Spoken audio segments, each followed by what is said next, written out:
I'm really excited to be able to welcome to our discussion today our former director, Dr. Larry Wheeler, who led the museum so ably for over 20 years. And today I'm particularly honored to be able to talk to him because he was the director and the vision behind the building of West Building that just celebrated amazingly 10 years of its history and welcoming millions of visitors in that time period.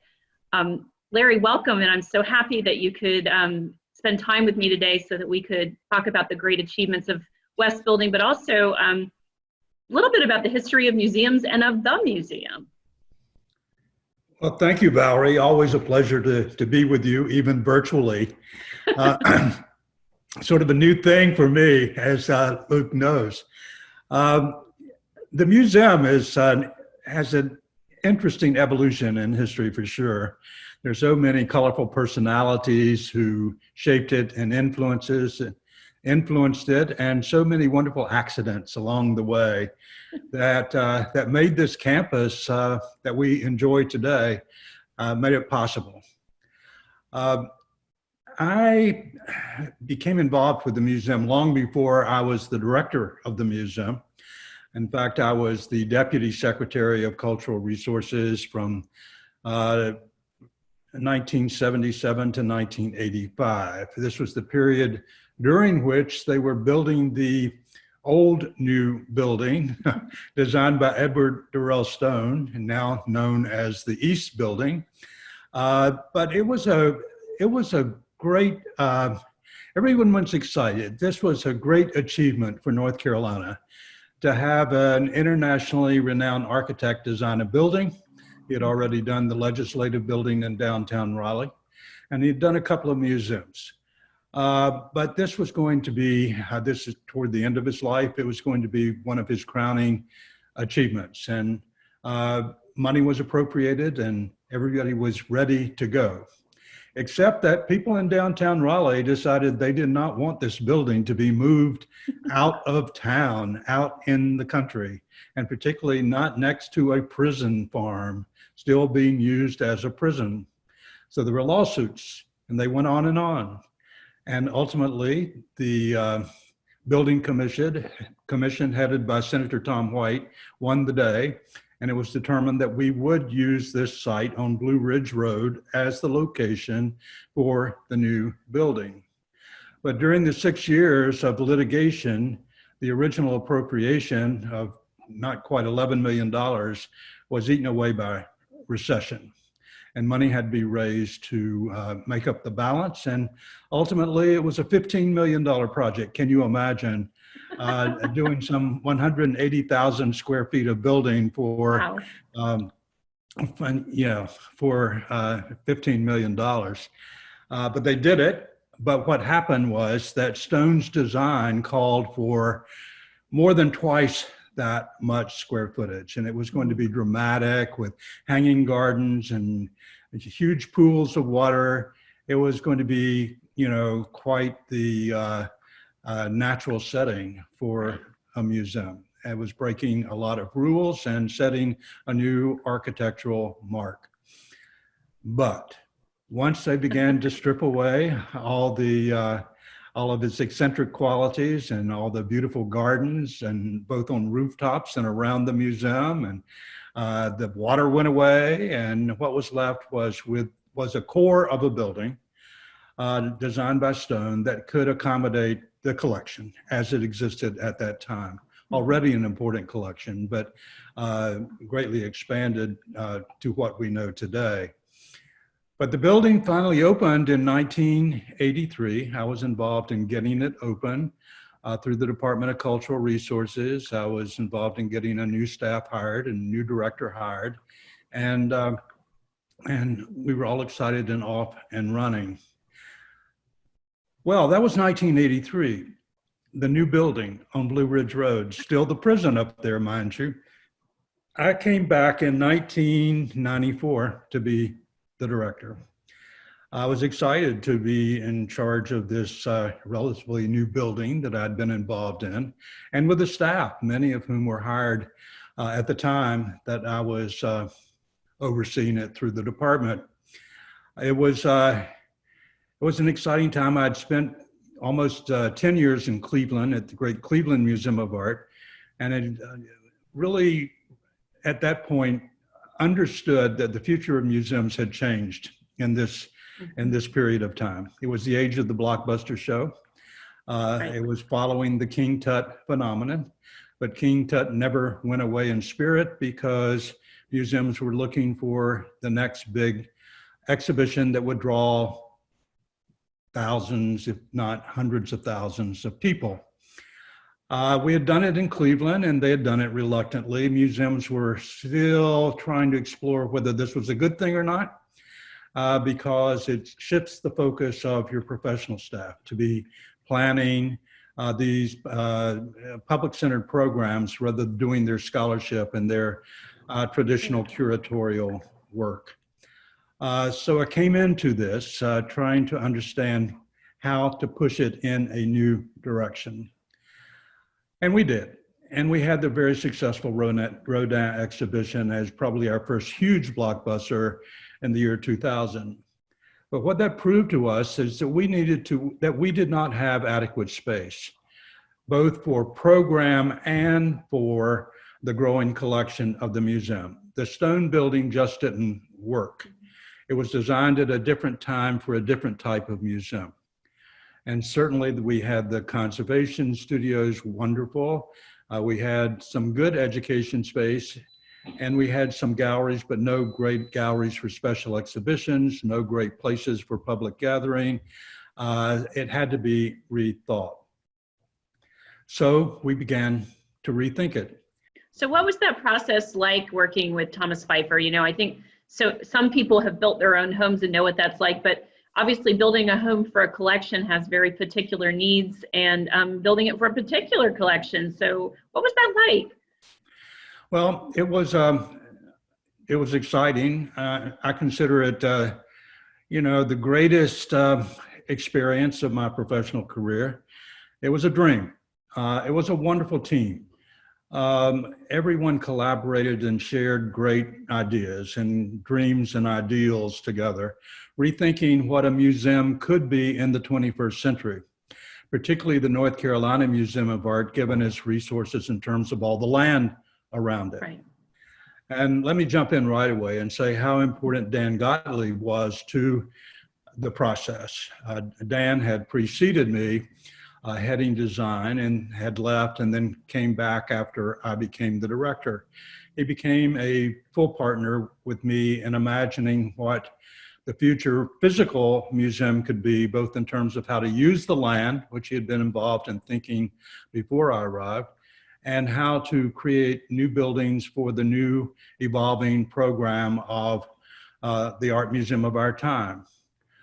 First of all, it had to accommodate the collection, and we had to start with that. You always start with the collection of art for which you exist, but also to rethink how we engage the publics and who our publics are. What are the new audiences and how do they wish to relate to cultural experiences and to art? All those things woven into our rethinking of how we could do a building that was complementary to the stone building. How would they be used in an integrated fashion, but different from one another?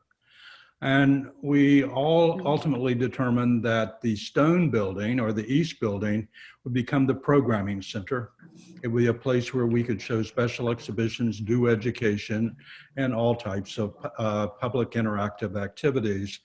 While the new building would be a sublime space filled with light, and it would be to showcase the permanent collection of the museum. And the thinking that went into that was intricate, sophisticated. It involved a lot of voices and points of view, of course, from the boards and the staff and along the way. But ultimately it came down to pretty much the team of Dan and me and Tom Pfeiffer's group and some representatives from the state to determine the form it would take and the spirit with which it ultimately is imbued. What was the, you know, you were talking about the original design of the old building, of the East building, its relationship to nature and then the property. And so what, as you were talking through the options with Tom Pfeiffer, what was the relationship that you were trying to achieve between nature and, well, nature and culture, really, between art and nature? Well, I think we started there. Dan and his team had been involved before I became the director in rethinking the purpose of the land around the museum. And there was a project commissioned by the National Endowment for the Arts that ended up saying that was an imperfect utopia. It was blighted land, but it could be recrafted to become an ideal gathering place for the community to engage with art.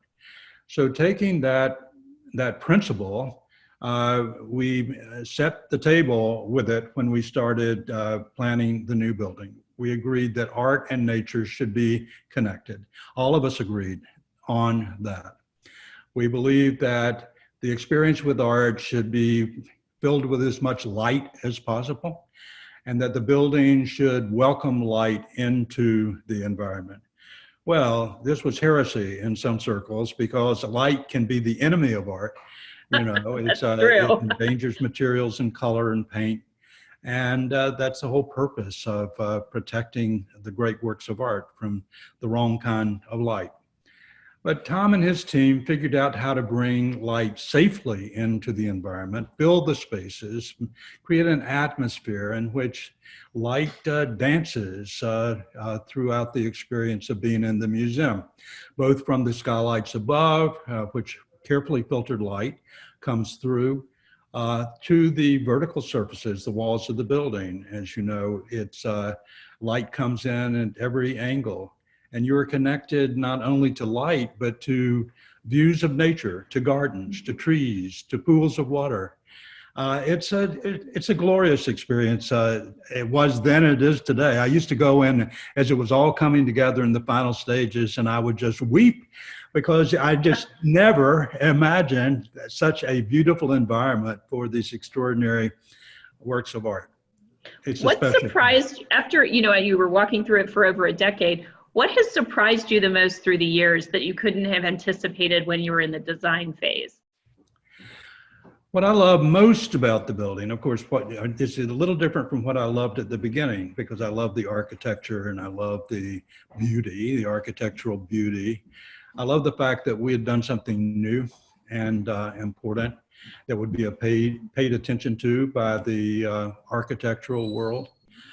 But it was being built for the people. It was being built for those who own it, basically the citizens of North Carolina, every man, woman, and child.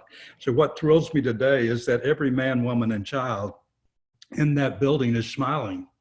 Everyone seems just to find a thrill by just being in such a beautiful place. And I think the human spirit is honored in that building, wherever you are. Of course, the art plays a very important part in that, but I think the art has never had such power as it has in those beautiful light-filled galleries. And I think people feel honored. I think people always feel honored when they encounter excellence, and particularly when they own excellence.